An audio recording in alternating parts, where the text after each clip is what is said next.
Who thinks more is better than less? Okay, why?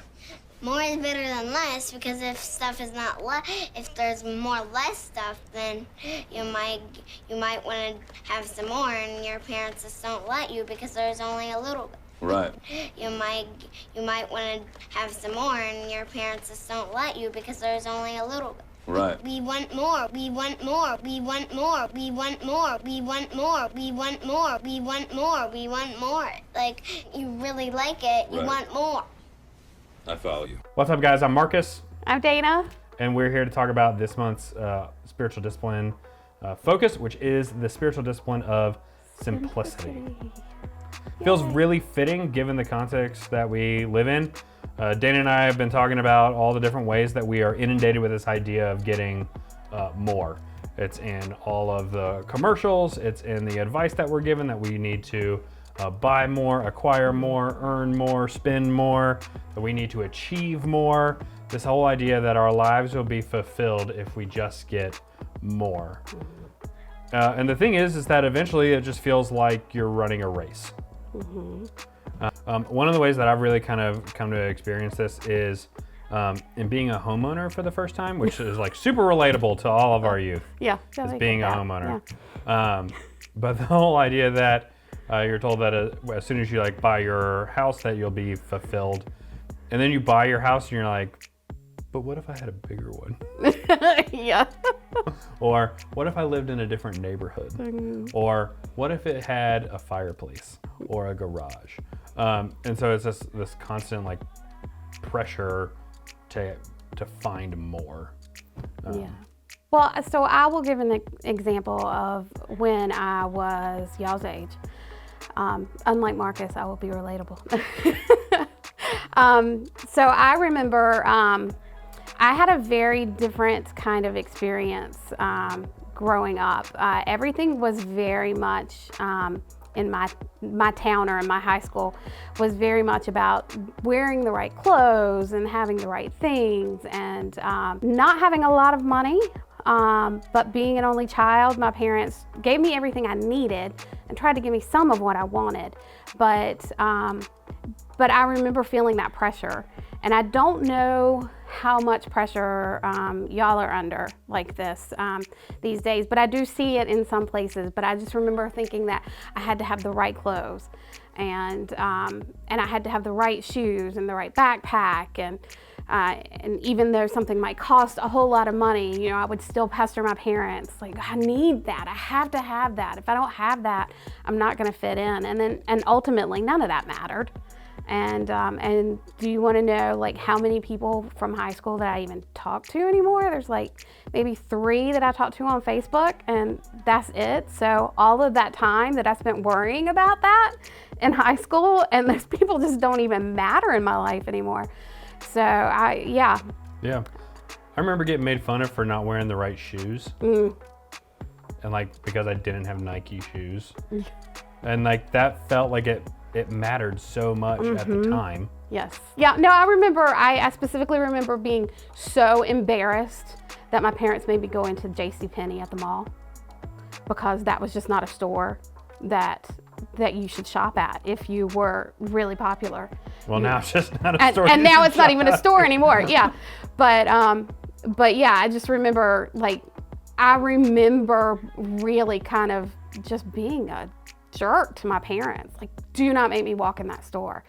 And yeah, and it was the wrong thing to be focused on, and now it doesn't even matter. The book that we put in our spiritual discipline box this month is by a guy named Reuben Job, and he writes on John Wesley's 3 Simple Rules.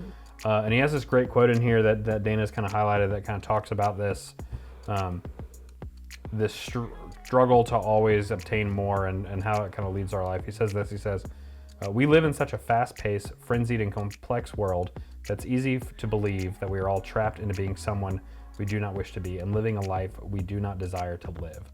We long for some way to cut through the complexities and turbulence of everyday life. And so that kind of leads us back to if we kind of recognize that this push for more and this push for complexity doesn't always lead to happiness for us, it kind of takes us away from who we want to be and how we want to live our lives. Then the question comes up of how do we change? How do we begin to practice something different? And that's where this focus of simplicity comes in. But simplicity is not simply about just taking more and moving towards less.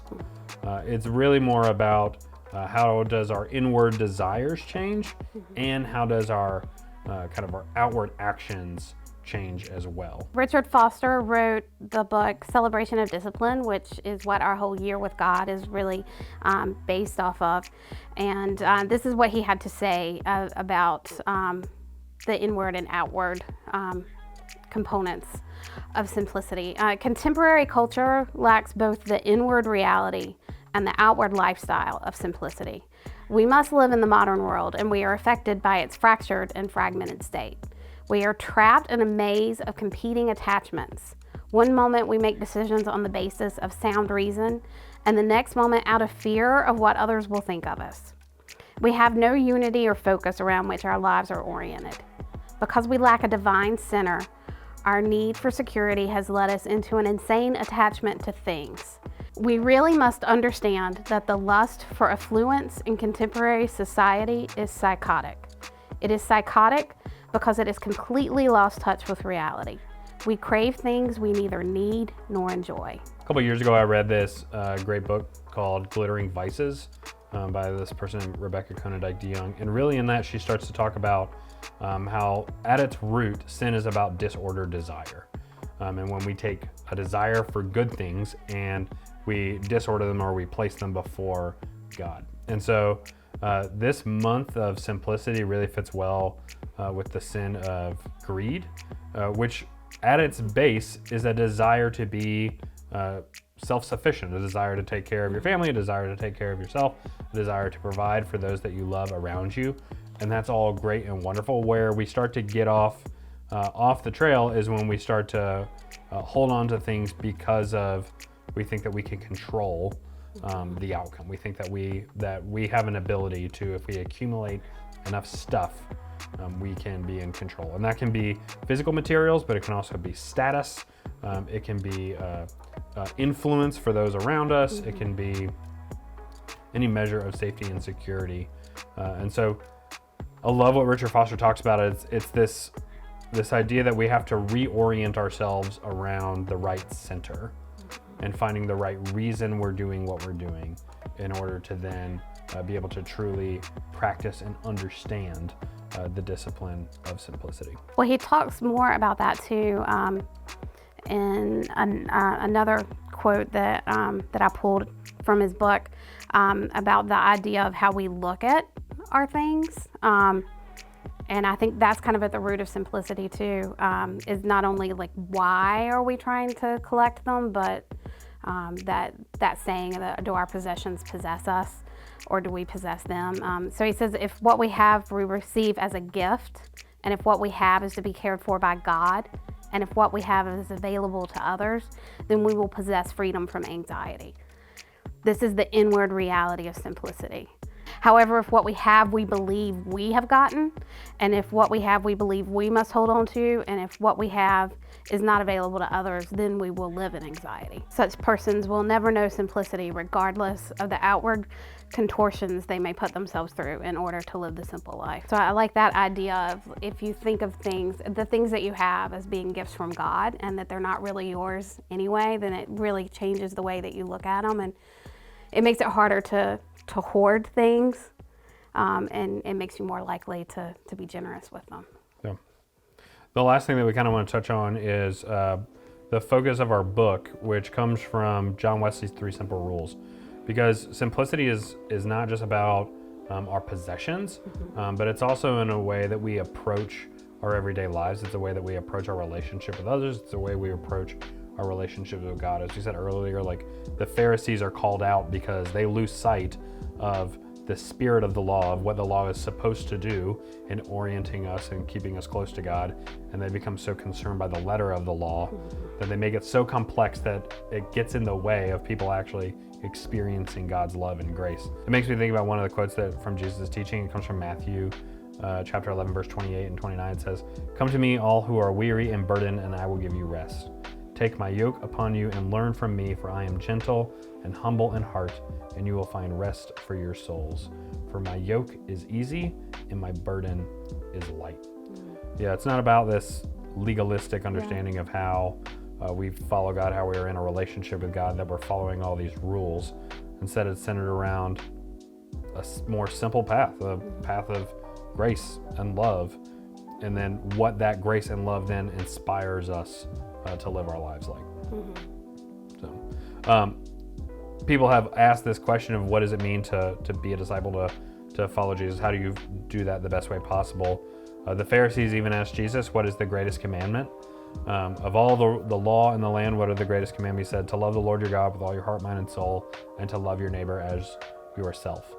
And that's how he boiled it down. And all the rules and the laws that came along could be boiled down to those two, and everything else would be built upon that. When John Wesley comes around, him and his Holy Club are asking that same question of how do we best live into our faith every single day? And one of their guiding principles was the 3 simple rules, which were to do good, do no harm, and to stay in love with God. Well, I mean, it's pretty simple. Do no harm, do good, stay in love with God. I mean, that's, like you said, it boils it down to just the basic building blocks of our faith. And so one of the reasons that I picked this book was because it does cause us to step back and look at the way that we are living out our faith, and are we following those rules? Because those rules really do line up with Jesus's great commandment. And so are we doing no harm and doing good have to do with taking care of your neighbor, loving your neighbor as yourself, and the stay in love with God. That's obvious. So it breaks it down into just the easiest, simplest way to look at our relationship with God. And so if we're doing that well and we're focused on that, then the other stuff will come. Yeah. So, ironically, our month of simplicity is actually going to be kind of deep and complex. Yes. But I'm curious to kind of learn more about it and kind of dive in deeper in the coming weeks. So, we'll see you guys next week.